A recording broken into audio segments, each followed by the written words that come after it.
There are places in the South where the land does not sit right, not because of what can be seen, but because of what refuses to stay buried beneath it. In the backwoods of Alabama, miles from the nearest paved road, there is a stretch of forest where the trees grow thin and uneven, as if something beneath the soil has pushed them apart over time. Locals do not hunt there. They do not camp there. They do not walk through it after sunset.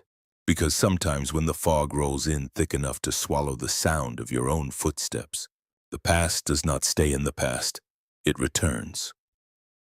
They say the first man to speak about it was a logger named Abu Bakr. He wasn't the kind of man who told stories. He worked long days, spoke little, drank quietly when the work was done. The forest was familiar to him, predictable. Trees, dirt, wind, nothing in those woods had ever frightened him, until the night the fog came. It rolled in fast, low and heavy, wrapping around the trunks of the trees, climbing upward like breath searching for a place to rest. Abu Bakr had been walking back toward his truck when the ground beneath his boots began to feel wrong. At first he thought he had lost his direction, but the dirt felt different, flattened, worn, as if many feet had passed over it, long before him. He stopped, listened. The forest had gone quiet, too quiet. No insects, no wind, no movement. Then he heard something that did not belong. Voices, low, muffled, carried through the fog like something trapped beneath water. Abu Bakr turned slowly. The trees behind him were gone. Not fallen, not cut, gone. In their place stood something else, a plantation. It rose out of the fog like it had always been there. A large white house stood in the distance, its columns tall and unmoving. Beyond it stretched fields that should not have existed in that forest. Cotton, rows and rows of cotton, and between those rows, people, black men and women bent over the plants, moving slowly beneath the weight of something unseen. Abu Bakr's breath caught in his throat. The fog drifted around him, but the scene did not fade. It sharpened.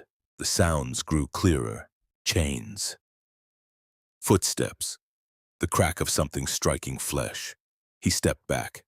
The ground beneath his boots was no longer forest soil.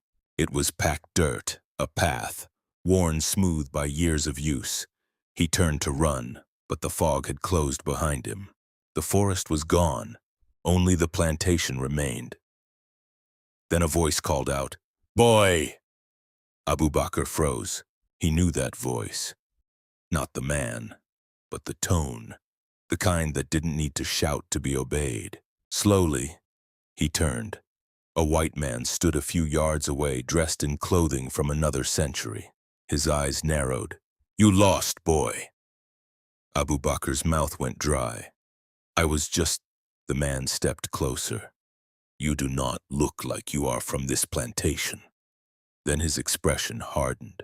"Get to the field." The words were quiet, but they carried weight, a command that pressed into Abu Bakr's chest.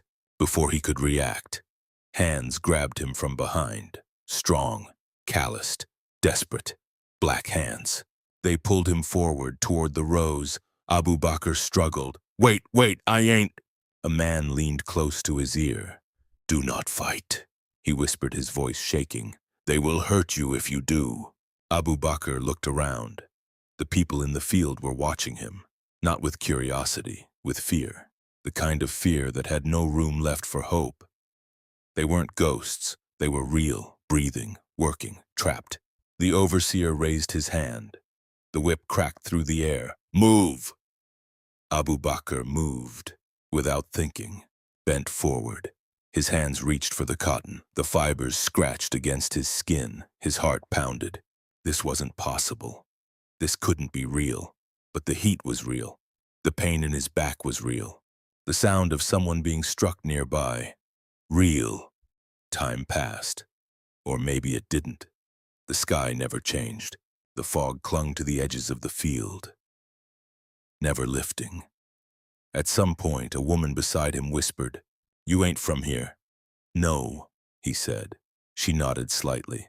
"I seen one like you before." His chest tightened. "What happened to him?" he asked.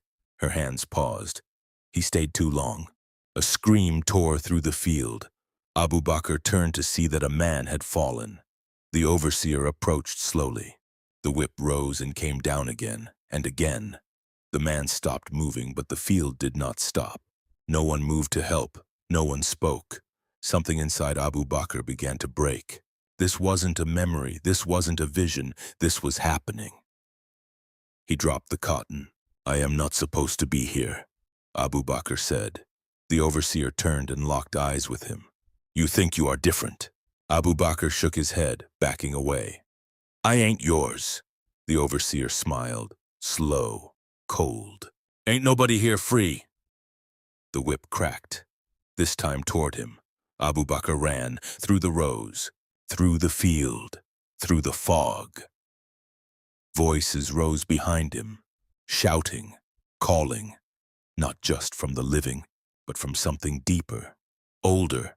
The fog thickened until he could no longer see his own hands.